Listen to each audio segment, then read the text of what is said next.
ऋण उपलब्ध हो रहा है, इन सब को भी हृदय से बधाई देते हुए इस पावन दिवस पर आपके प्रति अपनी मंगलमय शुभकामनाएं व्यक्त करता हूं। ये मेरे लिए खास तौर पर बहुत महत्वपूर्ण है कि प्रधानमंत्री मोदी जी के मार्गदर्शन में हम लोगों ने जिन योजनाओं को 2018 में 2019 में प्रारंभ किया, वे योजनाएं आज देश के अंदर एक लोकप्रिय योजना न केवल बनी है बल्कि लाखों लोगों के लिए रोजगार और उत्तर प्रदेश और देश की अर्थव्यवस्था को आगे बढ़ाने में एक बड़ी भूमिका का निर्वहन कर रहे हैं। मुझे याद है 2017 के पहले उत्तर प्रदेश की हमारी परंपरागत उत्पाद पूरी तरह लगभग बंद सी हो गई थी। कोई पुरसा हल नहीं था, कोई पोछता नहीं था, ये बंदी के कगार पर था, लोग पलायन कर रहे थे। किसी भी स्कीम के अंतर्गत अगर हम इस कार्यक्रमों को आगे बढ़ा लेंगे तो उद्यमी को भी संबल मिलेगा और साथ साथ रोजगार का भी सृजन होगा। और मुझे प्रसन्नता है कि लाखों हमारे हस्तशिल्पी और कारीगर इस योजना से लाभान्वित हुए। आज उसके माध्यम से लाभान्वित होकर के एक नया जीवन जी रहे हैं और न केवल अपने परिवार की खुशहाली के लिए बल्कि समाज की खुशहाली के लिए भी काम कर रहे हैं। युवाओं को रोजगार भी दे रहे हैं। बहनों और भाइयों, कहने की आवश्यकता नहीं है कि यूपी का जो युवा पहले रोजगार के लिए बाहर भागता था, आज उसको अपने जनपद में इन दो योजनाओं के माध्यम से रोजगार या स्वरोजगार मिलने में काफी मदद मिली। और इन्हीं को लोन उपलब्ध करवाने के लिए सरकार की योजनाएं भी हैं और साथ साथ हमारे बैंकर्स भी आगे आए। बैंकों ने भी बड़ी भूमिका का निर्वहन किया। मुझे याद है जब हम लोग 2017 में आए थे, उत्तर प्रदेश का जो सीडी रेशो था, यानी कुल पैसा जो यूपी के अंदर जमा होता था उसका मात्र 43 से 44। बहनों और भाइयों, याद रखना, सरकार आपके साथ खड़ी है। ये जो बांटने वाली राजनीति है, जो जाति के नाम पर तमाम वादों के आधार पर आपको बांट रही है, इससे आपका कल्याण नहीं होने वाला है।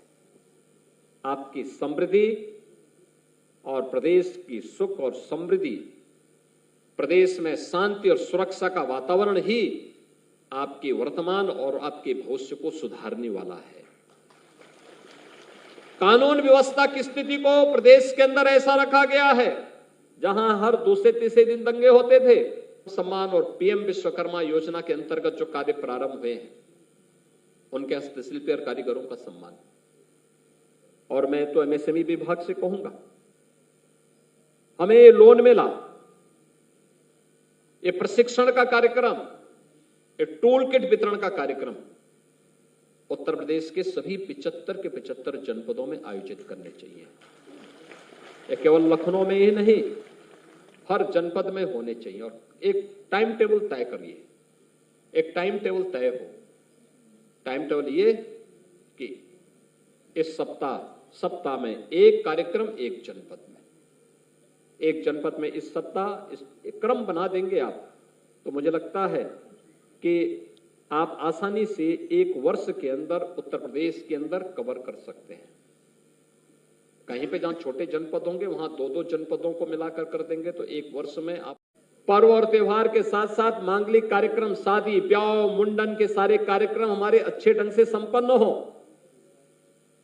और इसलिए सरकार की प्राथमिकता यही होनी चाहिए कि हर एक को सुरक्षा सबको देंगे, शासन की योजना में भागीदार सबको बनाएंगे। लेकिन अगर कोई कानून को ठेंगा दिखाएगा तो कानून उसको उल्टा लटकाने की ताकत भी रखता है।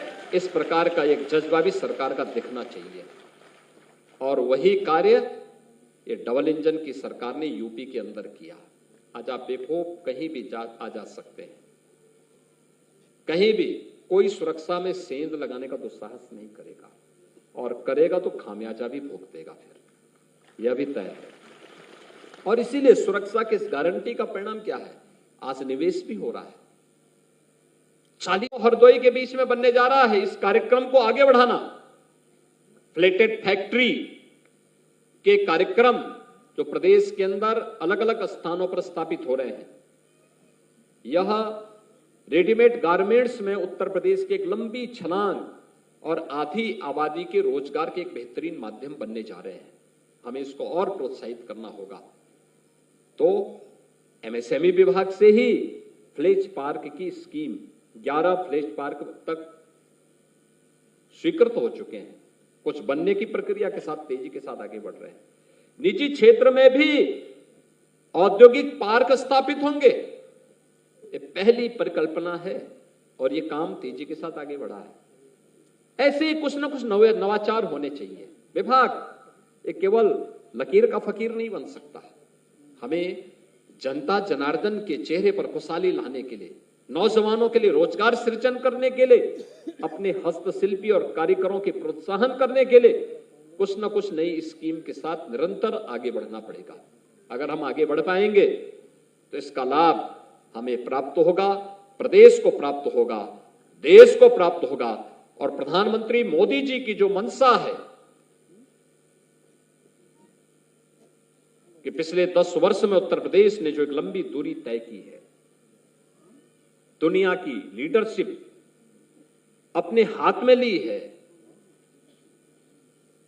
भारत आज दुनिया की सबसे फास्ट ग्रोइंग इकोनॉमी के रूप में स्थापित हुआ है।